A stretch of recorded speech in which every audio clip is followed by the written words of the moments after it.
শুরুটা ভালো হলো ভারতের নতুন কোচ অধিনায়ক জুটির। কোচ হিসাবে নিজের প্রথম ম্যাচ জিতলেন গৌতম গম্ভীর, অধিনায়ক হিসাবে প্রথম ম্যাচ জিতলেন সূর্যকুমার যাদব। শ্রীলঙ্কাকে তাদের ঘরের মাঠে প্রথম টি-20 ম্যাচে 43 রানে হারালো ভারত। প্রথমে ব্যাট করে সূর্যের অর্ধশত রানে 213 রান করে ভারত। সেই রান তাড়া করতে পারেনি শ্রীলঙ্কা। এই জয়ের ফলে টি-20 সিরিজে এগিয়ে গেল ভারত। টস জিতে প্রথমে বল করার সিদ্ধান্ত নেন শ্রীলঙ্কার অধিনায়ক চরিত আসালঙ্ক। শুরুটা ভালো করেন ভারতের দুই ওপেনার শুভমন গিল ও যশস্বী জয়সওয়াল।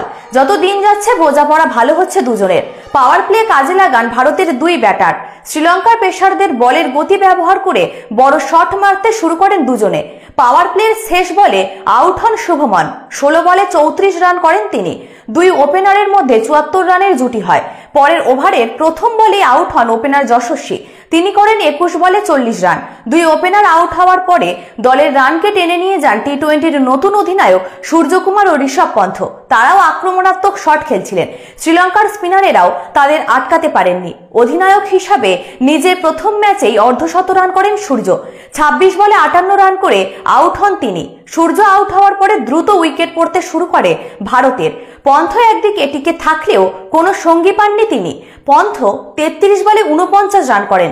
নিচের সারির ব্যাটারদের ব্যর্থতায় যত রান হওয়া উচিত ছিল তত রান করতে পারেনি ভারত।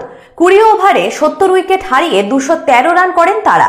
শ্রীলঙ্কা হয়ে মাথিসা পাথিরানা 40 রান দিয়ে 4 উইকেট নেন। 214 রান তাড়া করতে নেমে শুরুটা ভালো করে শ্রীলঙ্কাও।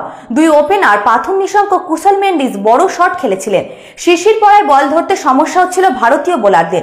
সেই সুবিধা কাজে লাগান দুই ব্যাটার। প্রতি ওভারে গড়ে 70 রান করে হচ্ছিল।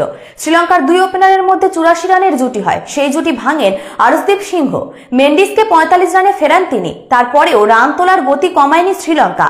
একটা সময় দেখে মনে হচ্ছিল জিতে যাবে তারা।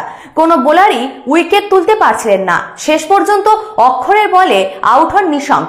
48 বলে 79 রান করেন তিনি। দুই ওপেনার আউট হওয়ার পরে চাপে পড়ে শ্রীলঙ্কা। নতুন ব্যাটারেরা থিতু হওয়ার সুযোগ পাননি। সুযোগ বুঝে চাপ বাড়ান সূর্য। অক্ষর ও রবি বিষ্ণুইকে টানা বল করান তিনি। সেই পরিকল্পনা কাজে লাগে। কুশল পেরেরা 20 রান করে ফেরেন। অন্যদিকে অধিনায়ক আশালঙ্ক 0 রানে আউট হন। 17তম ওভারে ফটকা খেলেন সূর্য। আরশদীপ ও মোহাম্মদ সিরাজের ওভার বাকি থাকার পরেও পরাগের হাতে বল তুলে দেন তিনি। সেই ওভারে জোড়া উইকেট পড়ে। প্রথমে দাসুন সানাকা রান আউট হন। পরে কামিন্দ মেন্ডিসকে আউট করেন পরাগ। বড় শট খেলতে গিয়ে আউট হচ্ছিলেন একের পর এক ব্যাটার। পরের ওভারে ওয়ানিন্দো হাসরংকে আউট করেন আরশদীপ। 7 উইকেট পড়ে যায় শ্রীলঙ্কার। শেষ 3 ওভারে জিততে 51 রান দরকার ছিল শ্রীলঙ্কার। 7 উইকেট পড়ে গিয়েছিল তাদের। সেখান থেকে জেতা প্রায় অসম্ভব ছিল। বাকি 18 বলে আউট হয়ে যান বাকি ব্যাটারেরা। 4 বল বাকি থাকতে 170 রানে অল আউট হয়ে যায় শ্রীলঙ্কা।